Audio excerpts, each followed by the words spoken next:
Good evening, ladies and gentlemen. Before we begin, I will ask that everyone comes here with an open mind, puts aside their biases as best they can, and not use the genetic or circumstantial homonym fallacies to reject my claims. Thank you.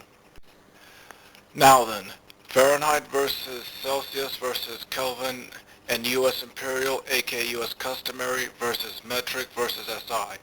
Which is the best? First, we must define what is meant by science.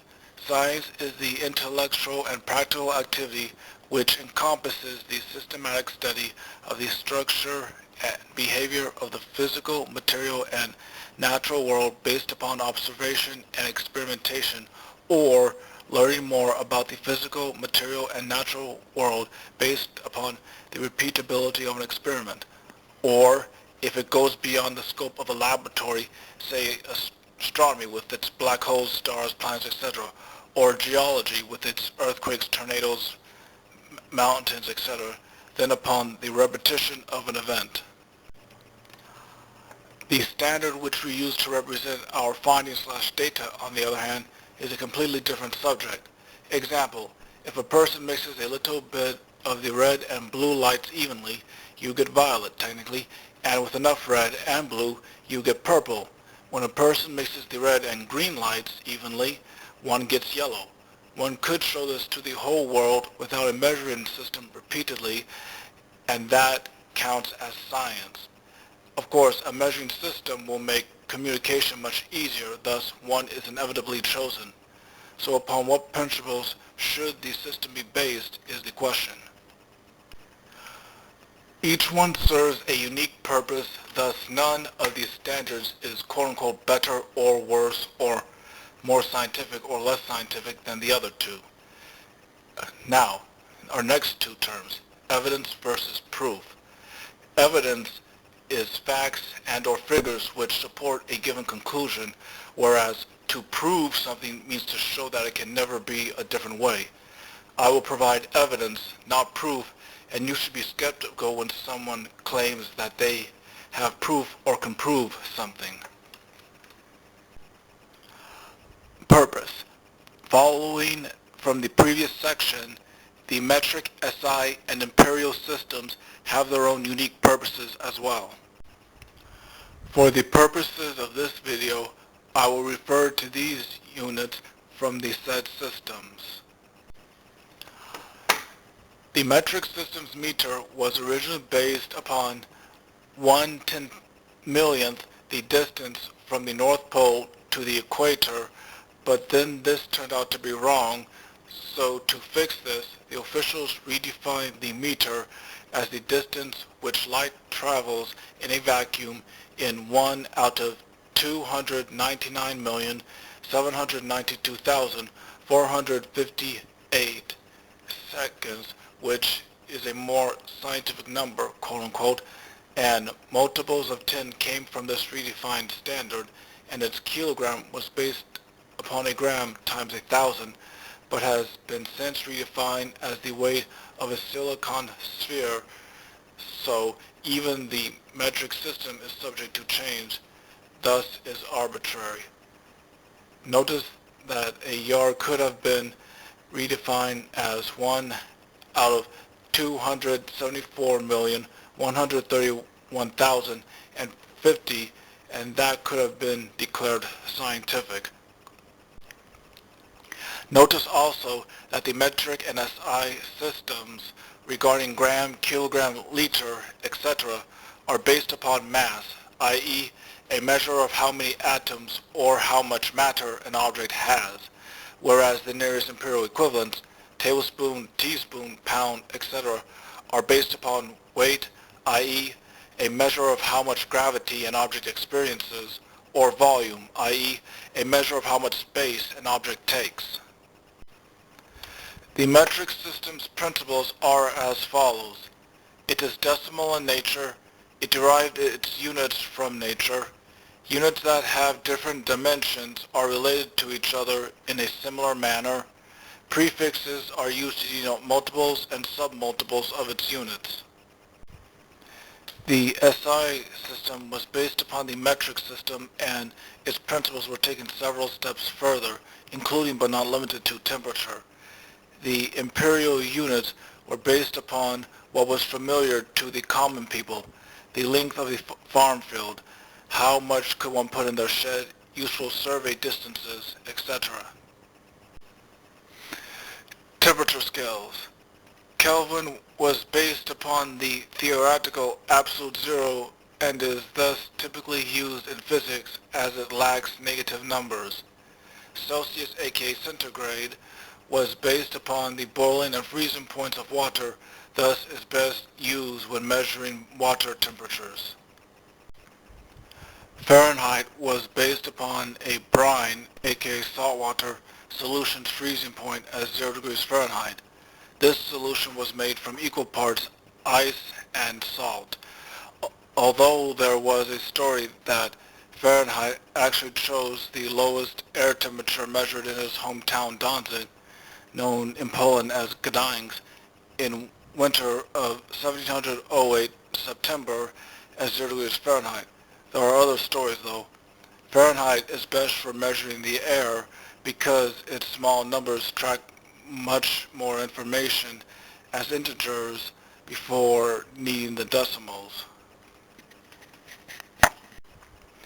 Many people will state that the metric and/or SI systems' easy unit conversions make them better than the imperial, aka customary system, but what they don't realize, or won't admit if they do realize, is that each of these standards were formed upon different principles and different intentions. It is like comparing saws to hammers and drills.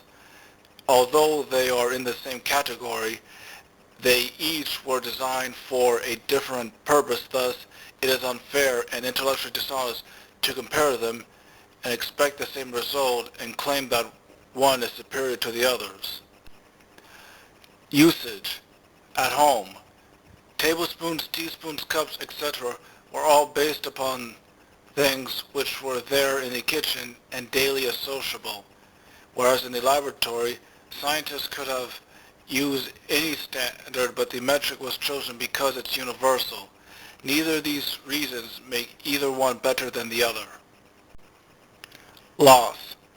Things like men's 5-mile run record, give an inch, take a mile, a football field is 100 yards, and many other things which were done in the imperial, aka customary system, references in shows, record books, national archives, etc., would lose their significance if another system was adopted.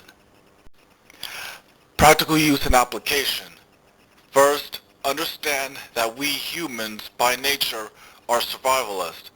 We have been tuned to what we need to survive ever since the early days. As such, and contrary to what many may say, our minds have a very tough time understanding abstract realities like numbers, which is why money and counting high numbers are such hard things for humans and why we make so many simple mistakes. How much is $1,000, or what does 1,000 stones look like? Thus one must associate such things with something which has that value, say a rare $1,000 cat. But how is that relevant to a house's cost? How many rare cats is a house worth? For even bigger numbers like million, billion, trillion, quadrillion, quintillion, etc., or even those with many decimal places like 3.875619, it gets even worse.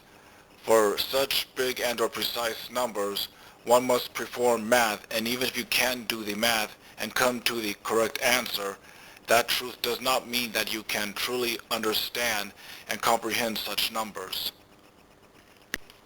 Our brains are tuned for survival, and as such are tuned for what I shall call survival numbers, seeable numbers if you will, e.g., how many people live in my house/hut?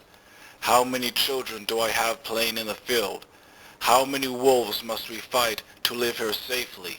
After becoming a big enough number, it doesn't really matter anymore. Phrases and words like a bunch or more than I can count in my head do just fine. Between 10 and 10,000 charging elephants, what's the significant difference?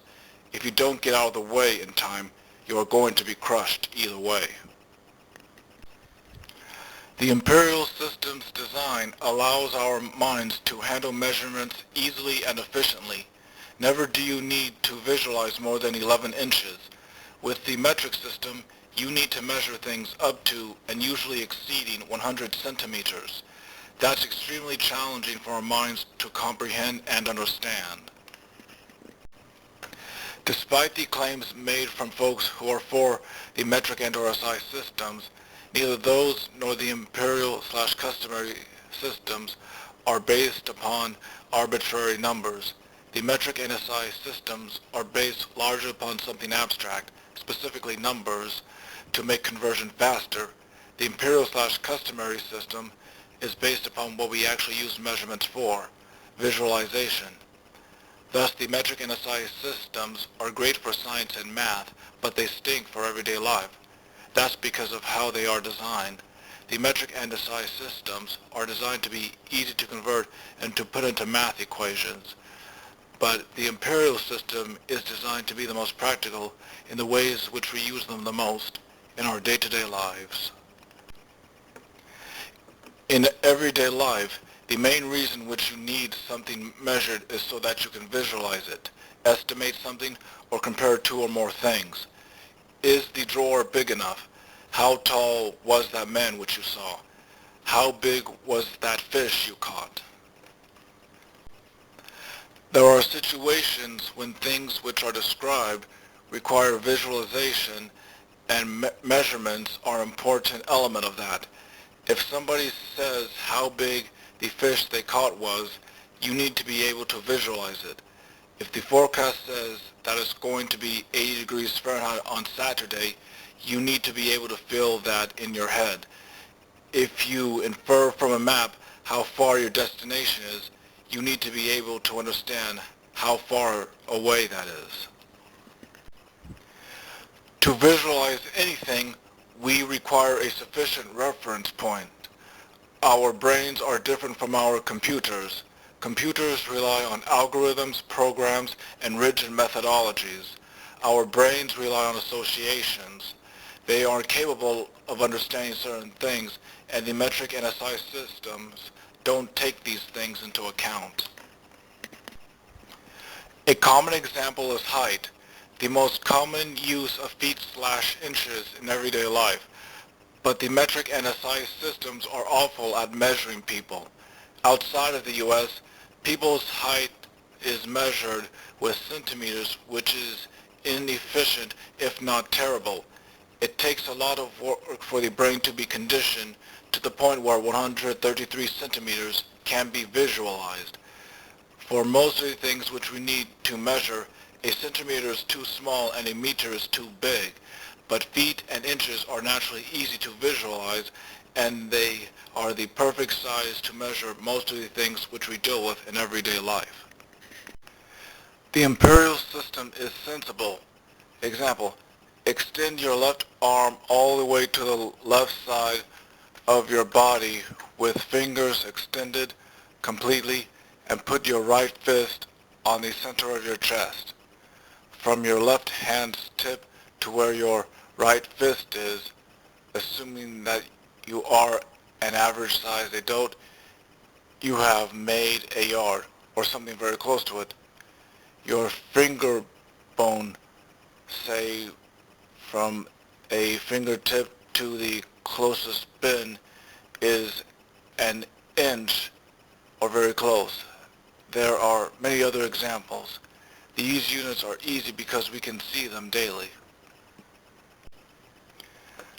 Some may then say that there is nothing between the yard and the mile. Exactly.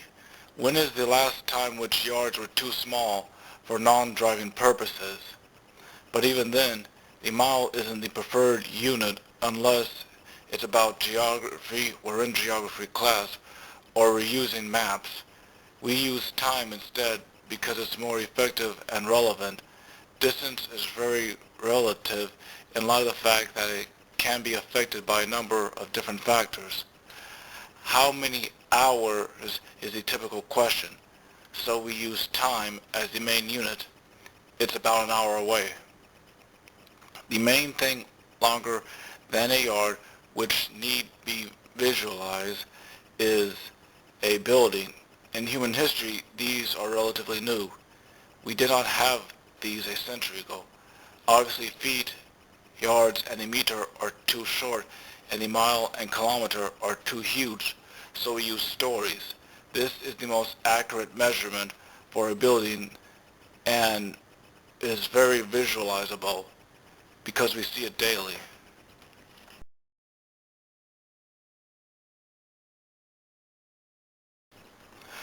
Temperature.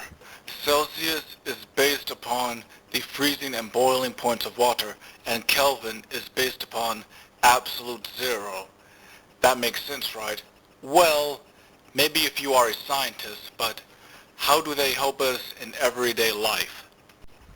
When we talk about the temperature, what are we 90+% of the time talking about? The air. We want to know how hot or cold it is outside on the thermostat or in our refrigerators slash freezers. This is why Fahrenheit makes sense and best Celsius. It's based, intentionally or not, upon the temperatures which we humans can tolerate. If it is higher than 100 degrees Fahrenheit or below 0 degrees Fahrenheit outside, then stay inside. That's the typical range of weather. In Celsius, that is approximately negative 18 degrees to positive 38 degrees, and it relies heavily on decimals because it's a much larger range of temperature per degree.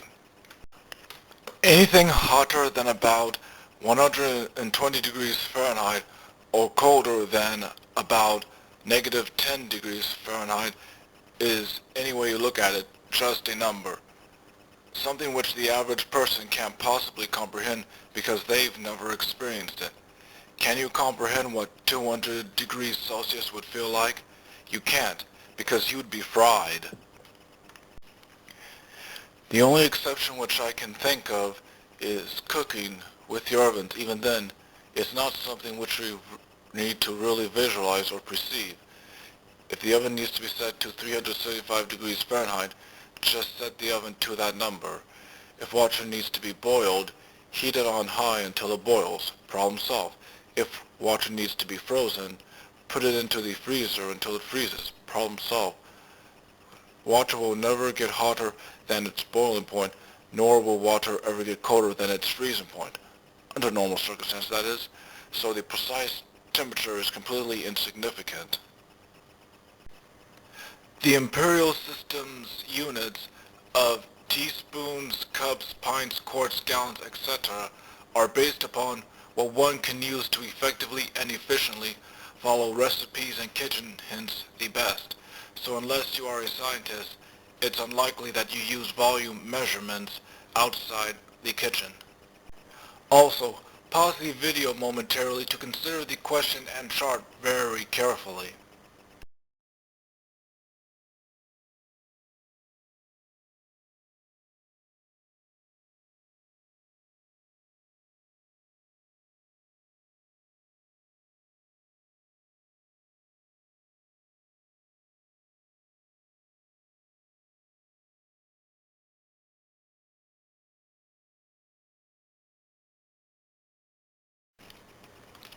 You get the picture?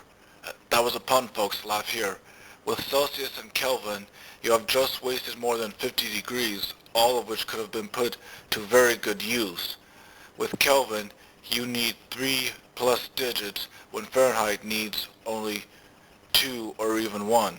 Example, freezing point, 273.15 Kelvin versus 32 degrees Fahrenheit.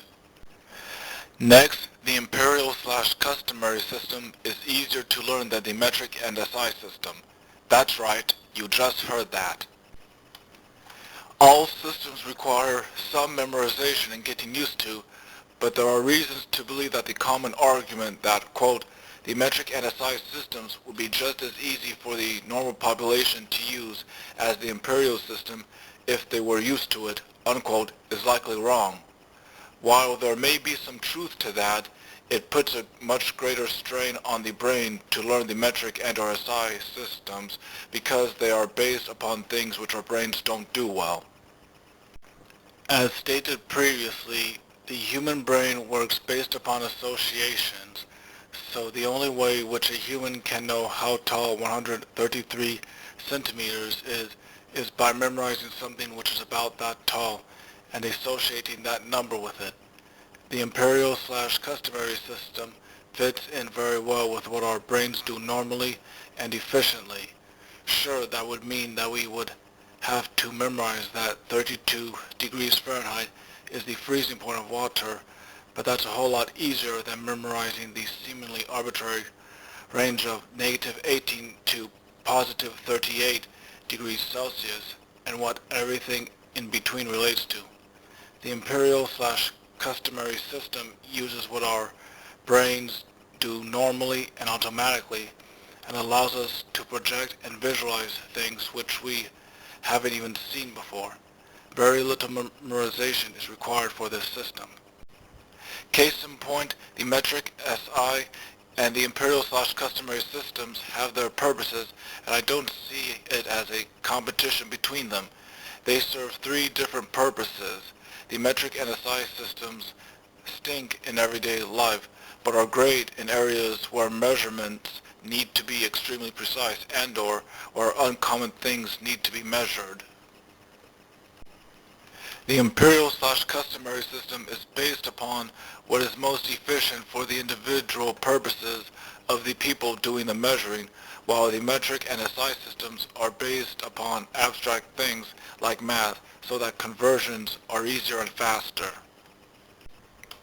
So in everyday life, I suggest that we all should use the imperial/customary system to be more effective and efficient, and that the scientists should use the metric and or SI systems for international purposes and then convert the results to imperial/customary when informing the public. They already have to convert the results anyway, because when dealing with such large or small measurements, we have no base of comparison. So what's the big deal? Some logical fallacies in metric/SI versus imperial/customary arguments on TV, the radio, the internet, or wherever else. For those who don't know what a logical fallacy is, it is an error in the sequence of reasoning or wrong moves in an argument, which means that the conclusion does not follow in deductive logic, does not strongly follow in inductive logic, or is not the most probable conclusion out of all possible conclusions based upon the known evidence in abductive logic, which results in a bad argument, which means that the conclusion is unreliable. It is a break in logic, if you will. Many folks on TV, the radio, the internet, or whatever media device/tool which you use, claim that the imperial aka customary system is bad in some way, shape, or form, and that the metric and or SI systems should be used in its place. But at least some of these folks have committed logical fallacies, thus a bad argument for the metric and or SI systems. Example 1. In What You Ought to Know's metric versus imperial presentation, we are given the following table. Tenacity95 tenaciously writes, which is better, metric or imperial? What are their pros and cons? This is easy because there's only one for each. Pro, it makes sense and virtually everyone uses it. Con, it doesn't make any sense. At all. You want proof? Try this in your head. What's 1 kilometer minus 20 decameters plus 3 meters minus 25 centimeters? It's easy. It's 802.75 meters. That's what it is. All right, now what about a mile minus 10 yards plus 2 feet minus 1.5 inches? You don't have any idea, and I don't either. Let's see, that's 1,750 yards plus 2 feet. I should be doing this in feet. And I didn't even use any obscure measurements like furlongs or fathoms. In case you're wondering, the answer is 5,251 feet, 10 1/2 inches. I'm not a show-off. I had to work for it. And for you skeptics, need I say more? Okay, fine, I will. Mix 2 gallons with 6 pints and 3 quarts, stir it up and take out 3 cups. How much is left? You probably can't remember how many pints are in a cup and how many cups are in a quart. You probably didn't even catch that I just said them in the wrong order. The answer is 3 gallons, 2 pints, and 1 cup. It's not a broken system, just a lousy one. On the flip side, you mix 6 liters with 22 centiliters and 8 deciliters and then take out 160 milliliters. How much is left? 1,001 times up. 6.86 liters. Okay, rewind. It's all arbitrary. At some point, somebody made something up as a standard to measure things by. I am the king. We shall use our royal body parts as a standard of measurement. Metric is so much better. Like Occam's razor and all of science, the simplest solution is the best. And by simplest, I mean simplest for calculations. Look, since it's all arbitrary anyway, I don't care what you call it. You can still say yard, even when... First, fallacy. Selectively using quote-unquote facts, aka card stacking, aka stacking the deck in one's favor. When a person manipulates the audience's perception of an issue by emphasizing one side and repressing another, and/or when a person tells only or mostly favorable quote-unquote facts about the side which they support, and only or mostly disfavorable quote-unquote facts about the side which they oppose. This tactic is very common in politics. In other words, said person is selectively manipulating the truth in their favor. This is not only fallacious, but, assuming that they know better, is also dishonest, as they are not representing both sides fairly.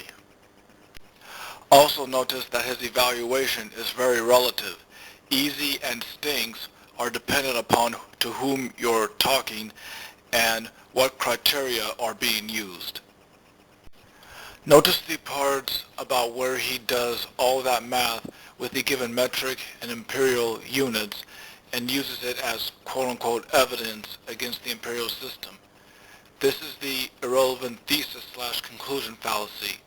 It may be true that the metric system is faster for conversion, but neither is that the point of the imperial system, nor does it mean that the metric system as a whole is better. This is also hasty conclusion reasoning, coming to a conclusion based upon a small number of all the elements without carefully considering the others, or rushing to a conclusion without carefully considering alternatives. Quote, metric is faster with conversion, therefore better, unquote. He has taken into account only conversion speed with no regard for any other element. Lastly, he starts off his argument by presupposing that the metric system has complete merit and that the imperial system has no merit, and he concludes that the metric system has complete merit and that the imperial system has no merit. This is circular logic/reasoning/thinking, a use of reason or an argument in which at least one premise is equivalent to or depends upon the conclusion, in which case one has ended up with what one has started out with. Thus, no useful information has been given which helps to discover the truthfulness of the conclusion and thus the argument. E.g., A is true because A is true, or A is the truth because B is reliable. B is reliable because C is correct, and C is correct because A is true. Are imperial measurements outdated? With Matt Parker. Here our host, Matt Parker, tells us about how, quote-unquote, sorry he is for disrespecting the imperial system. It has very recently been brought to my attention that during my number hub video on the A4 paper scale, I made an apparently unwarranted number of attacks on the imperial system of measurement, and I would like entirely voluntarily to apologize. Why wouldn't you take a barley corn as the basis of your system of measurement should you be, I don't know, hypothetically, an industrialized modern superpower? And to apologize, I'm now going to give you the number hub guide to the imperial measurement system, because it all hangs together so nicely. You take 3 barley corns, that gives you an inch. You then take 12 inches, that gives you a foot. You take 3 feet, it gives you a yard. You take 1,760 yards, you get a mile. A mile, alternatively, you can split into eighths. Each eighth of a mile is a furlong. Of those furlongs, you can divide them into tenths and you get a Gunter's chain. Each Gunter's chain you can divide into 11ths, and that gives you a fathom. If you take 15 fathoms, you get a shackles. Or alternatively, if you take 100 fathoms, you get a cable. You take 10 cables, you get a nautical mile. A nautical mile, of course, being wildly different from a standard mile. If you take 3 nautical miles, you get a league. Or alternatively, if you take a nautical mile and split it into feet, you get 6,080 feet. We're back at feet. If you take a foot and you divide it in thirds, you get what's called a hand. Of course, a hand is exactly the third the size of a foot. Each hand, if you cut it in half, you get a stick. Each stick, if you cut it in half, you get an inch. Each inch, if you take 3 of them together, you get a palm. A palm split into quarters gives you a digit. 3 digits give you a nail. 4 nails give you a span. 2 spans give you a cubit. A cubit divided into thirds gives you a shatments. Why wouldn't you call something a shatments? If you take 5 shatments, you get a pace. If you take 2 paces, you get a step. Of course, 2 paces to the step. If you take 4 steps, you get a rope. If you take 5 ropes, you get a Ramson's chain. If you take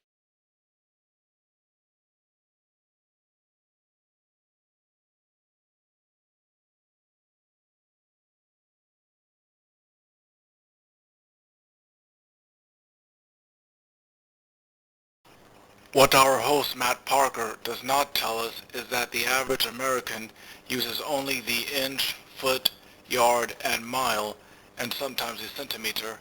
Most Americans haven't even heard any of the gobbledygook which he is talking about, and presents it as if Americans use it normally.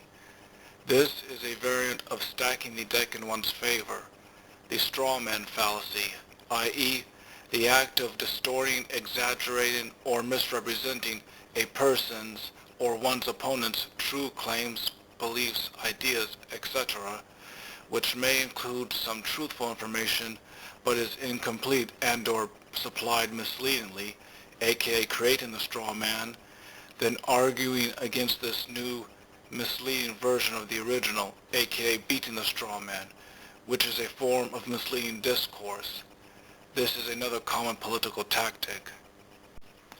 How he presents the information suggests that the average American user has an overly complicated standard when in fact that is not the case, nor do they typically convert from one unit to another. And all across the media you will see this fallacy. It has many names, but I will list just 3. The false dichotomy, aka the either-or fallacy, aka binary thinking fallacy, i.e., falsely assuming that there are only 2 mutually exclusive options or that there is no middle ground, when in reality there is at least one more option or some middle ground. Why not use the metric system for international stuff and the imperial system for home? A common answer may be something like, quote, because we will avoid miscommunication amongst all humans. With one standard, there will be no confusion amongst us humans, unquote. So, going by that logic, and if said person is going to be consistent with that philosophy, then wouldn't that mean that any one nation would therefore be justified in getting rid of bilingualism, trilingualism, etc., and promoting only its own language unto all other nations under the banner of, quote, we wish to avoid miscommunication amongst all humans, unquote? And while that's happening, why not discard all other cultures, philosophies, opinions, etc., and replace them with any one nation's? Doing that would definitely avoid miscommunication. Further, you could robotify every human so that there are no longer any emotion-based miscommunications / problems.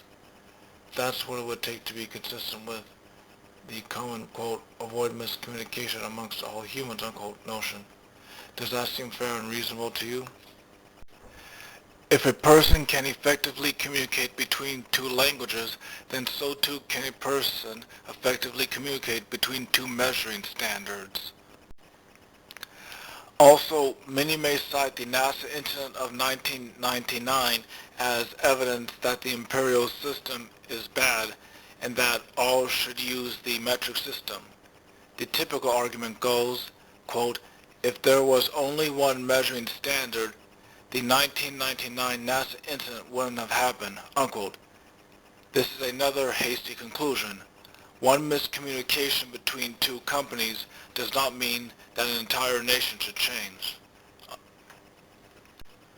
This is also hypothesis contrary to fact arguing, the act of arguing that the circumstances could, might, or would be different at some point in time if the claimed situation was Y instead of X, despite a lack in evidence which supports said argument/claim.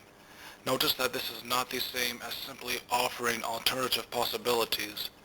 This fallacy also includes treating hypotheticals as if they were confirmed facts, e.g., quote, if there was only one measuring system, that orbiter wouldn't have burned up, unquote.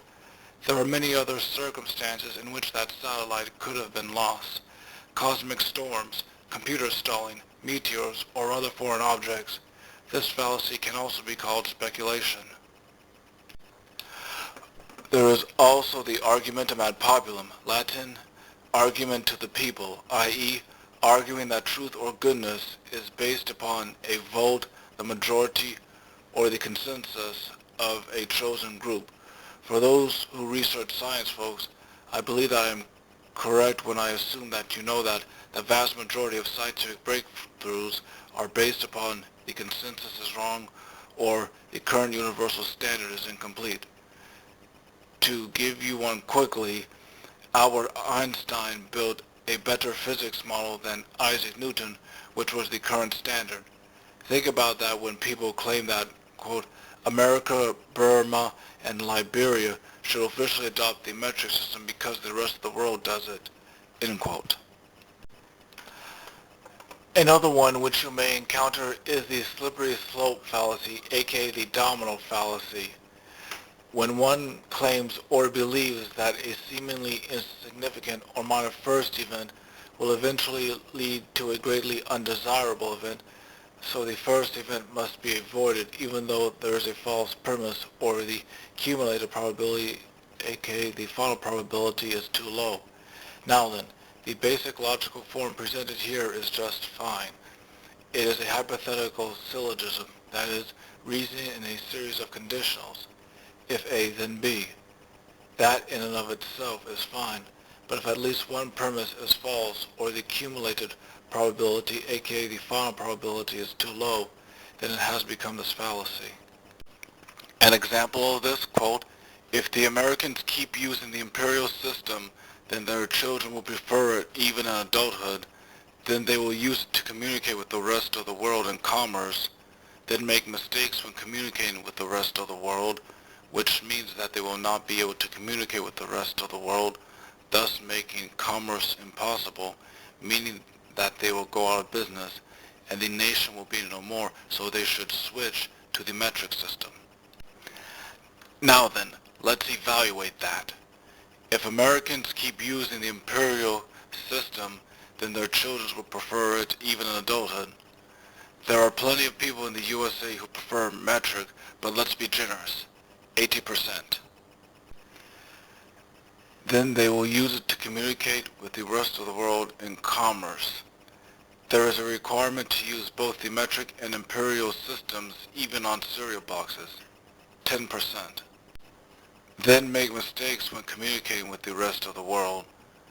There are computer programs and phone apps to help prevent this. 5%. Which means that they will not be able to communicate with the rest of the world. Making communication mistakes does not mean that communication is impossible, and this ignores the fact that even expert bilingualists do the same thing and still effectively communicate. 0.5%. Thus making commerce impossible. If you can't communicate with the rest of the world, then this is absolute, 100%, meaning that they will go out of business. The USA has many measures to prevent this, 10%, and the nation will be no more. There are many nations which won't let this happen for money reasons, 10%. So they should switch to metric based upon 0.00002% probability. Let that sink in. That is less than a half of 1% chance occurrence probability. I am not asking you to take my word on this. Do your own research. The last fallacy which I shall offer is a form of the loaded question fallacy, the complex question fallacy. When a claim is put into a question and the claim is communicating some information which may or may not be confirmed, but the question is asked in such a way which averts the asker from being accused of conveying false information. The complex question fallacy is a classic form of communication or debate which causes the wrong idea or impression, specifically sneaking in unconfirmed information claims accusations which may be disfavorable to the askee. The fallacy is not in the question itself per se, but rather the listener's assumption that the unconfirmed information claims accusations are true. A classic example, quote, "Have you stopped beating your wife?" unquote. Even if the answerer answers, quote, "I have never beaten my wife," unquote, for most people, the man's reputation has been ruined because the listeners have formed faulty conclusions. The listeners may now believe that the askee is a wife beater, which would be bad reasoning on the listener's part. The question should be split. Quote, "Has he ever beaten his wife? And if so, has he stopped?" unquote.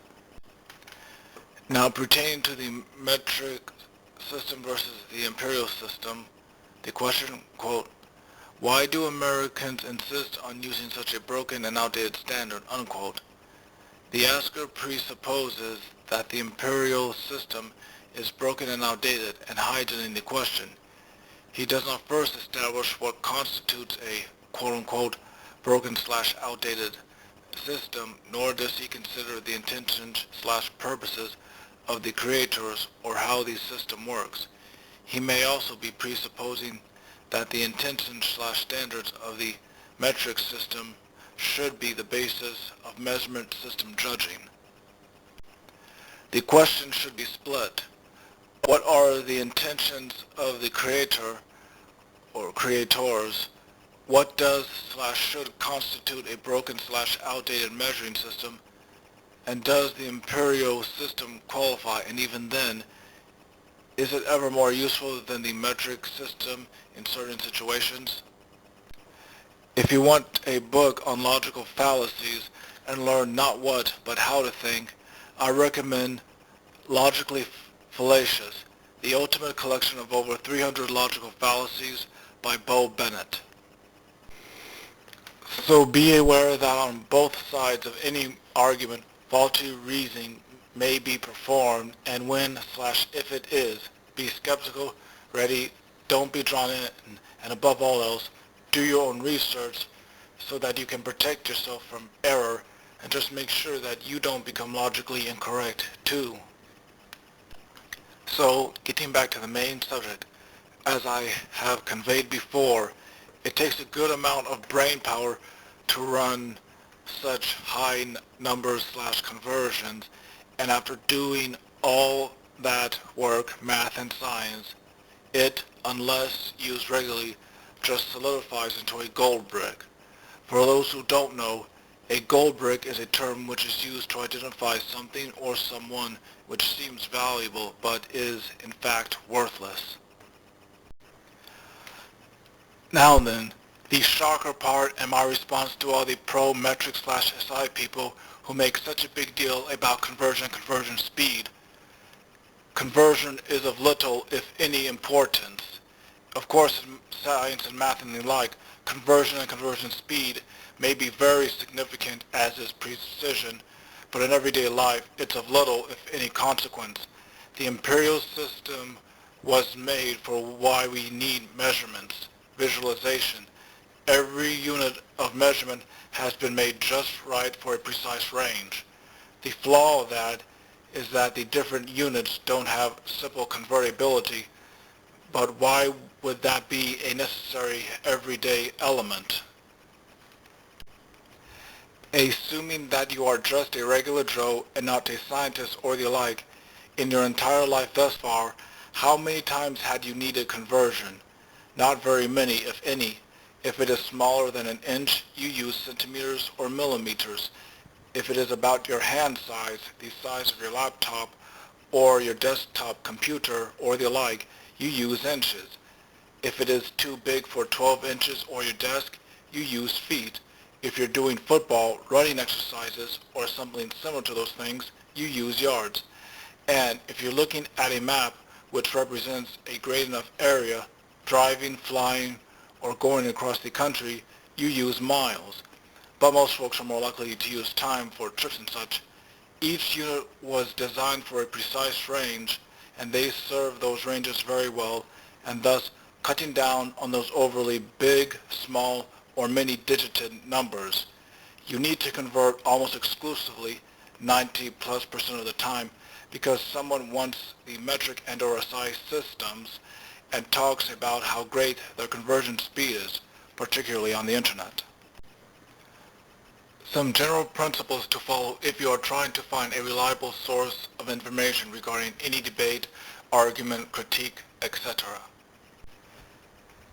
Are both sides being represented fairly? If there are only positive quote-unquote facts about one side and only negative quote-unquote facts about the other, then the presenter is likely being unfairly biased and one should be skeptical about that source. How in depth do they go about the subject as a whole? If they speak only on one element of the whole subject which favors the side which they support, then they are likely being unfair. How long does the presentation last? The typical political propaganda infomercial lasts between 20 seconds to about 3 minutes, and the typical overly biased written report is only about 1 page long, in which time they speak only disfavorably about the other side, while speaking only favorably about their own. The general rule of thumb for time length for a fair presentation from the TV, radio, internet, etc. should be at least approximately 5 minutes and papers approximately 2 to 3 pages worth. What is the behavior of the presenter? Generally, when a person acts overly sarcastically, angrily, hastily, or a plethora of other behaviors, there is good reason to question the presenter's fairness and sincerity. This is not an ad hominem, mind you, i.e. the conclusion is necessarily false because of the person who's doing the talking, but a potential tip-off about the fairness of the presenter. Do your own research. Even the best and the most fair make mistakes sometimes, so doing your own research helps to protect you from error. And lastly, but most importantly, plain old-fashioned good sportsmanship and common sense. Basing your decisions or beliefs exclusively upon a broadcast, infomercial, video, etc., which is less than 5 minutes long, and a written report which is only about 1 page long is not a good idea. Again, do your own research. Be fair. Choose your sources wisely. Hear out both sides. Give the other guy the benefit of the doubt by sincerely trying to understand their side from their perspective and make well-informed decisions. Now then, as most, if not all folks know, the metric and SI systems are based upon base 10 logic and multiples and submultiples of 10. The millimeter is 1/1000th of a meter. The centimeter, 1/100th of a meter. The meter, the base, and the kilometer is 1,000 meters. Whereas the Imperial/customary system has 1 inch, 12 inches is 1 foot, 3 feet is 1 yard, 1,760 yards is 1 mile, and, just for my point, 3 miles is 1 league. Now then, before you start making hasty conclusions, I want you to notice a different pattern.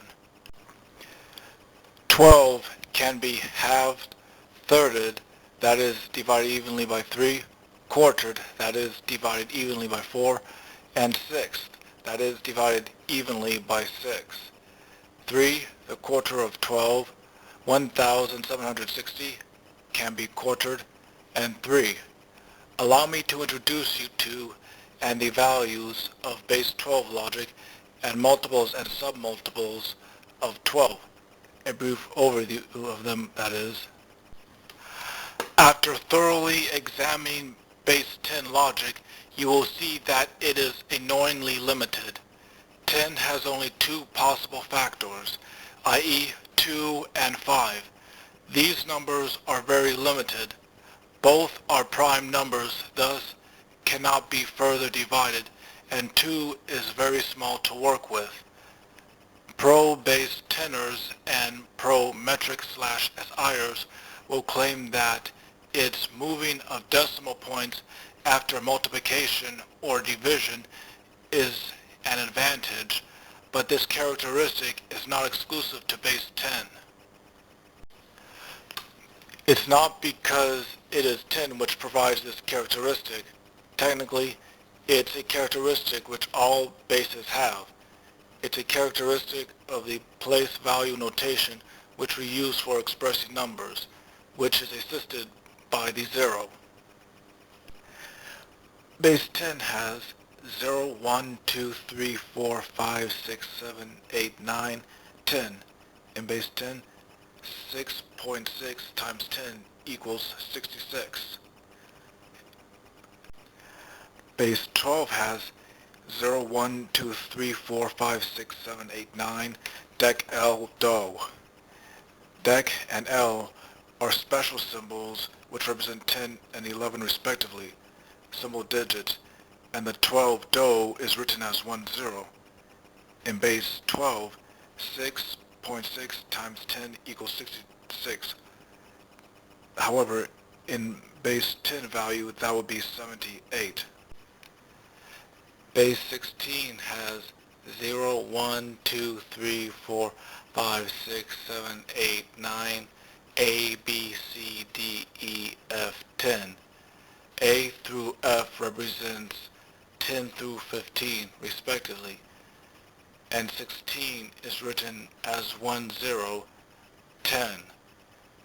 In base 16, 6.6 times 10 equals 66, although in base 10 that would be written as 102. So, as previously stated, base 10 is not the only base which has the decimal point moving power of 10. This is how number-based logic works. Let's say the number 10,357 and start off with base 10 since it's well known. First point, 12 is a very composite number. It is the smallest number which exists which has at least 4 divisors, i.e. 2, 3, 4, and 6, whereas the number 10 is limited to only the numbers 2 and 5. Second point, 12 is much more practical for working with fractions. Dividing weight and measurement into 12 pieces, specifically halves, thirds, quarters, and sixths, is easy.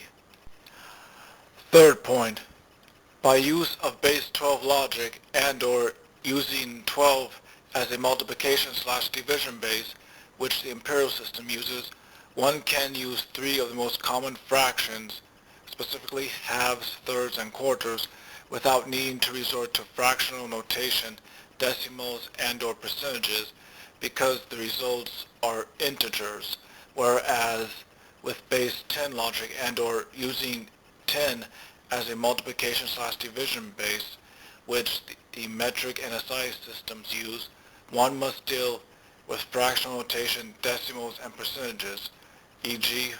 1/2, 0.25, and the worst of the lot, that really annoying ad infinitum, 33.3 ad infinitum %, aka 0.333 ad infinitum. Quick history lesson. We have 12 finger bones on both hands. With base 12 logic, people in certain parts of Asia use this to count up to 144 and may still do so today. Also, many units, particularly for money, use base 12, 12 months in a year, 12 pitches in a chromatic scale, 24, 2 times 12 hours in a day, and other 12 things. 12 seems to be closer to nature than 10.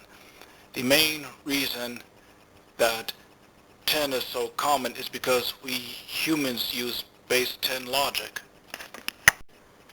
And as a side note, the imperial/customary weight system uses base 16 logic, at least partially. 16 ounces in a pound, and base 16 has 3 factors, i.e. 2, 4, and 8, which is one more than base 10 logic, but that's just a side note. Now on to the end. Now, final section, the conclusion.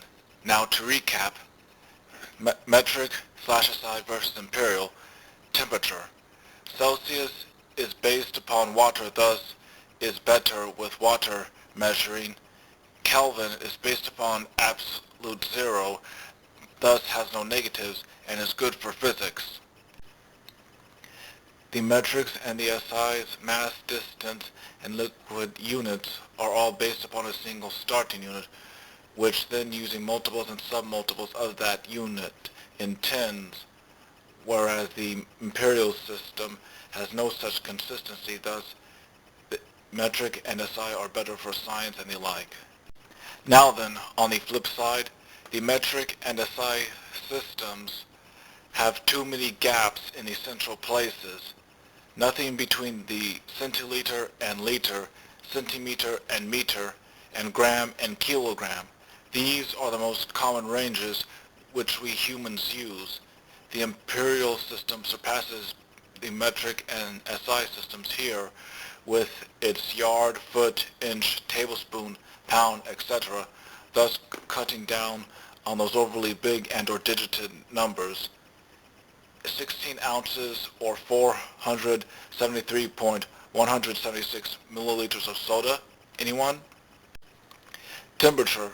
The Fahrenheit scale represents the air and the weather, which is what we typically mean when asking about temperature, and the human body temperature tolerance range with a 0 to 100 and is stretched out because each integer is small, thus one need remember only integers on average, whereas Celsius requires the use of negative and decimal numbers for that range, and its 100 is fatal for humans, and Kelvin's 0 to 100 range is fatal for humans and is mentally taxing for day-to-day purposes because it needs 3 plus digits on average to represent the range which is relevant to humans.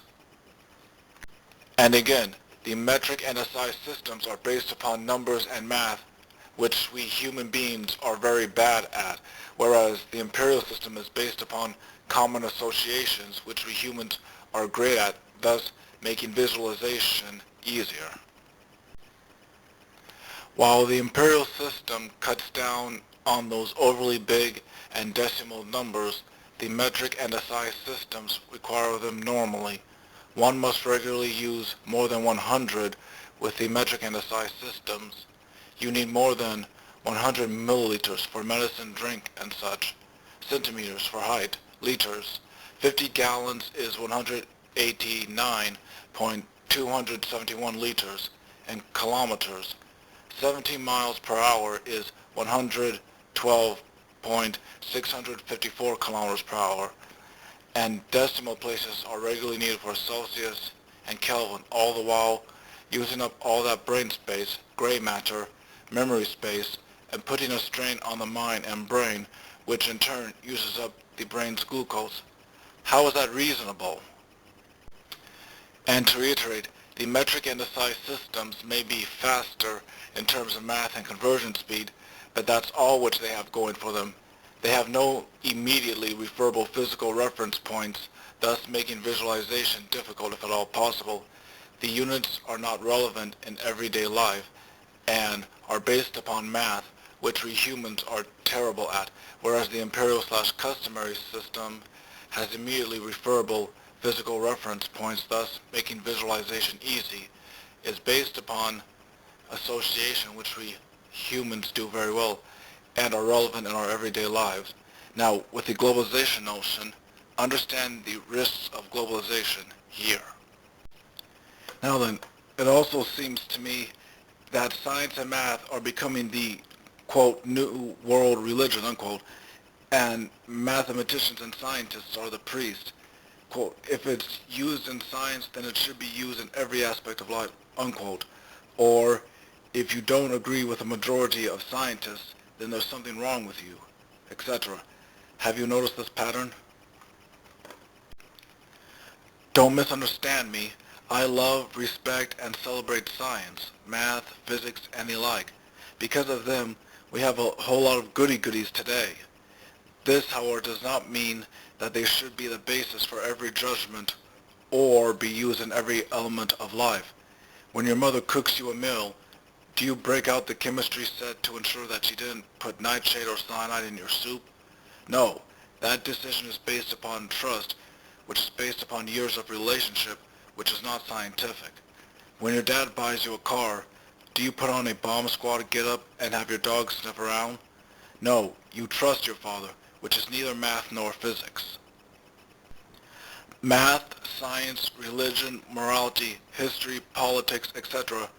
Each one has been designed or exists, depending upon your view, for a specific purpose, and it would be foolish for you, I, or anyone else to believe that any one category is a catch-all for all elements of life.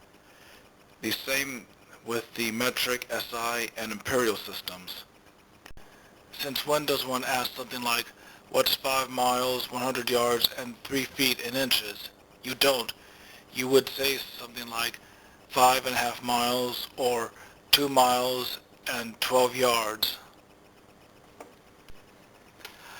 Even if certain elements of the metric and/or SI systems are better for certain situations, e.g. centimeters and millimeters for things smaller than inch, that does not justify throwing out an entire system. We human beings are a survival species, thus are better apt for associations and not complex algorithms and programs. The metric and SI systems were designed around complex and strict standards, whereas the imperial and other customary standards were based upon what is familiar, relevant, and seeable in everyday life, thus are easier to use and remember. Many may say that the metric and SI systems would be easy to learn, but those systems are based upon things which the human brain is bad at and put more strain on the brain, as there are few things, if anything, to associate them with. So when someone says something like, quote, the metric system is faster with conversion, unquote, simply ask, what use would I have for that in my everyday life when I measure my height/weight, order my meat, check the thermostat, or order my good beer? Also note that this false sense of superiority is based usually upon a superficial or a complete absence of understanding about the imperial/customary system and its purposes, thus such points are of little if any consequence. It's an irrelevant thesis/conclusion fallacy to say that the metric and/or SI systems are better because of conversion speed. Practically only a scientist would ever need that. If you still have any doubts about the values of the imperial/customary system, then consider the following. All predominantly English-speaking countries which were once members of or associated with the Great British Empire or Great Britain in general. Jolly old England, dear old Ireland, the Highlands of Scotland, the Stars and Stripes of the United States of America, the provinces and territories of Canada, the land from down under, Australia, and the shores of New Zealand. Let me ask you guys something. When you go into your pubs, taverns, bars, let's just call them beer houses for the sake of my point, what do you ask for/order? You ask for a draft, pint, bottle, cup, a big cup, a mug, etc. of beer. Why so? Because Those are the most common units which you receive your beer in, and it is much easier to remember a physical cup, pint cup, bottle, etc., which you can see and hold, as opposed to 335 milliliters, which you can neither see nor hold. And makers and sellers of alcoholic beverages, isn't it easier to remember and say to your coworkers slash the boss something like, quote, we sold 25 barrels of wine today, unquote, as opposed to, quote, we sold 1,466.75 liters of wine today, unquote. And for cooking, what's easier in terms of numbers to follow? Warning, this is just a numbers example. Don't use this recipe in actual cooking. 10 jumbo onions, i.e. 160 ounces, 2 teaspoons of vinegar, 5.5 tablespoons of vegetable oil, 3 cups of milk, 2 quarts of orange juice, and 3 gallons of radish juice, or 4,535 decimal point 92 grams of jumbo onion, 9 decimal point 85,784 milliliters of vinegar, 81 decimal point 3,272 milliliters of vegetable oil, 720 milliliters of milk, 1 decimal point 89,271 liters of orange juice, and 11 decimal point 3,562 liters of radish juice. As stated previously, the Imperial and other customary systems are based upon everyday purposes, what's convenient for the current task, whereas the metric and SI systems are for conversion speed and precision, neither of which are necessary and may actually be burdensome in everyday life. Multiplication and division always by the same number, in this case 10, is not always the best or practical. We humans have a tendency to make customary units even when they're not official. A bottle of beer, a handful of dirt, a potato bag, a fox's jump, etc., because we can see these things as opposed to abstract realities such as numbers, which the metric system and SI system are notorious for. And for the pro-metric people, particularly the ones who are pushing for a metric United States of America, if you're going to be consistent with your metric philosophy, then you should stop using such anti-metric terms like minute, hour, day, week, month, season, year, etc., and use the metric equivalents. 60 seconds per minute, 3,600 seconds an hour, 86,400 seconds per day, 604,800 seconds per week, 2,419,200 to 2,678,400 seconds per month, 7,257,600 to 8,035,200 seconds per season, and 31,556,736, or 31,557,600 seconds, depending upon the exact decimal point you use, per year. And for those who use nanoseconds, multiply all those numbers by a billion. So, as with the Great British Empire example, to say that the metric, SI, Imperial, or any other measuring system is supreme and or only one should be used for everything is not only untrue, but, assuming that the speaker uses more than one series/standard of units, is also intellectual inconsistency, intellectual dishonesty, and intellectual hypocrisy. So, as some pro-metric/SI people say, usually sarcastically, quote, the imperial system, such a logical, reasonable system of measurements and units, unquote. To which I respond, yes, it is. If you first take off your biased glasses and put aside your preconceived opinions and ideas to honestly research and understand the history, philosophical criteria, and original intentions of the designers of said system and the current use of said system, instead of with your biased glasses and preconceived opinions and ideas, say or think something like, quote, oh, this system does not use base 10 logic, doesn't use multiples and submultiples of 10 for its units, can't convert quickly, isn't officially used in science, isn't global, and furthermore, it is different than the metric and SI systems, therefore it's broken and worthless, and those who use it must have something wrong with them.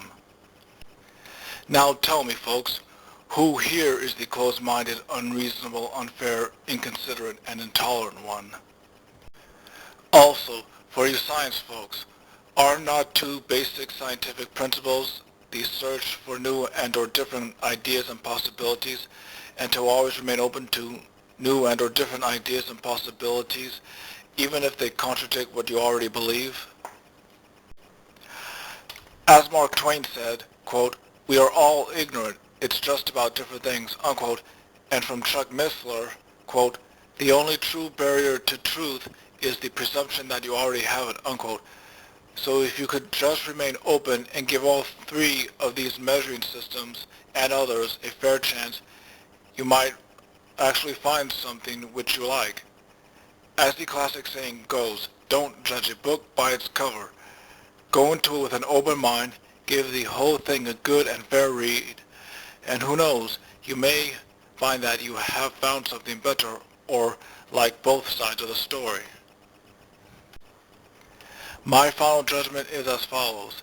The metric and SI systems, with all their strict algorithms, rigid methodologies, and tedious programs, are for Android robot computer calculator machines, whereas the Imperial/customary system, with its easy access to everyday tools, kitchen hints, common distances, and quick associations, are for human beings. Of course, that was analogy and metaphor to communicate a point.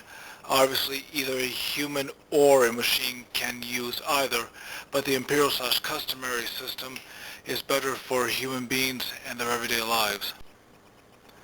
And finally, just a friendly reminder, as previously stated, no measuring standard is better than the others. Each one has been designed with a specific purpose in mind, thus it would be unfair to compare them with the intent of finding out which one is superior, like comparing saws to hammers and drills and declaring that one is superior to the others. Use one here and use the other over there and use the last one yonder.